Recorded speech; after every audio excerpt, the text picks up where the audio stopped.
Hibiscus is a beautiful flower that makes your home or garden look amazing.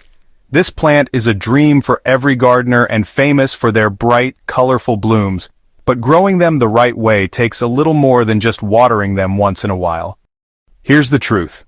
Most people, and even some nurseries, don't tell you the real secrets to growing those enormous, vibrant flowers at home.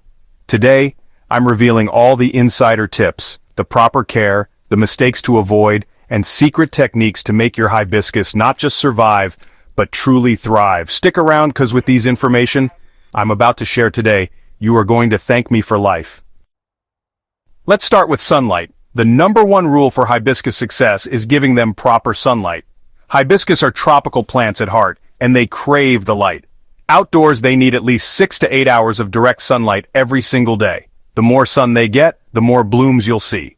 If you're growing indoors, no problem. Just place them near the sunniest window you have, preferably a south-facing one. If your home doesn't get enough light naturally, consider using a grow light for an extra boost. Hibiscus absolutely love it.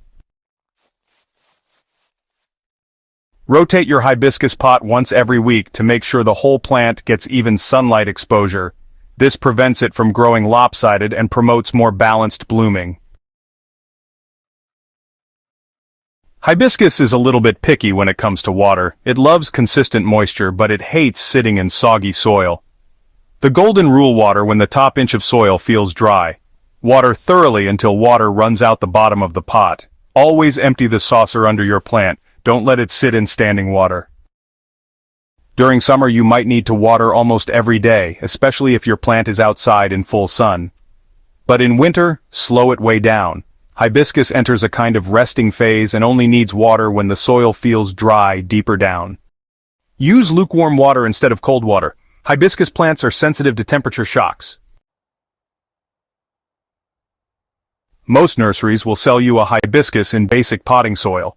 But if you really want your plant to explode with growth, you need to upgrade its home. Here's the magic soil recipe. 2 parts, regular potting soil, 1 part coconut coir or peat moss for moisture retention, and 1 part perlite or coarse sand for drainage. This blend keeps your soil loose, breathable, and moist without being soggy, exactly what hibiscus roots crave. When repotting, don't choose a pot that's way too big. Hibiscus like a slightly snug fit. Too much space can cause root rot before the roots fill the pot. Hibiscus are heavy feeders because they produce so many huge flowers. But here's the secret. Look for a low nitrogen, high potassium fertilizer. Something like a 10-20-20 blend works wonders. Nitrogen promotes leaves, not flowers. So too much will give you a green, leafy plant with no blooms. Feed your hibiscus every 2 weeks during spring and summer. In fall and winter, cut back to once a month or even less.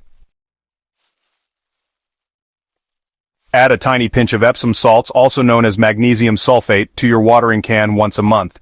Magnesium is essential for chlorophyll production and will make your hibiscus leaves greener and flowers more vibrant. And here's another golden tip. Prune your hibiscus. Regular pruning not only keeps the plant bushy and full, but also encourages more blooms. Clip back weak branches and any old wood early in the spring, and your plant will reward you with a shower of flowers. And remember, every time you prune, you're sending a signal to your hibiscus to grow more branches. And more branches mean more flowers. Hibiscus thrive in warm conditions. Their happy zone, 60 degrees Fahrenheit to 90 degrees Fahrenheit.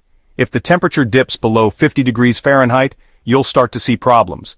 Yellow leaves, dropping buds, slowed growth. If you live in a colder area, bring your hibiscus indoors before the first frost. Keep them near a bright window and lower watering to match their slower winter metabolism.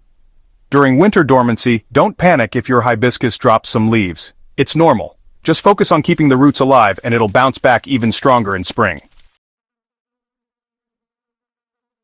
Watch out for pests like aphids and spider mites. Hibiscus plants can attract them, but you don't need harsh chemicals.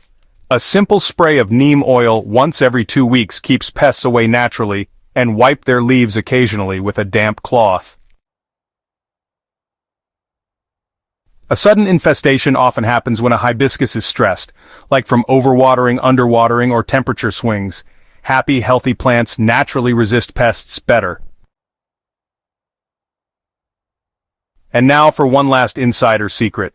Controlled stress technique. When your hibiscus is mature and healthy, allowing the soil to dry out just a little more than usual for a short time, tricks the plant into thinking it's at risk. The natural response? It throws out even more flowers to ensure its survival. But only use this trick sparingly. Overdoing it can damage your plant. So there you have it. The complete blueprint to growing hibiscus flower like a pro. If you like the video, please share it with fellow gardeners and plant lovers like you. And don't forget to hit that like button if you learned something today, and subscribe for more gardening hacks. Your comments, likes, and shares mean the world to me and help me grow my small channel. Thanks for watching. See you on the next one.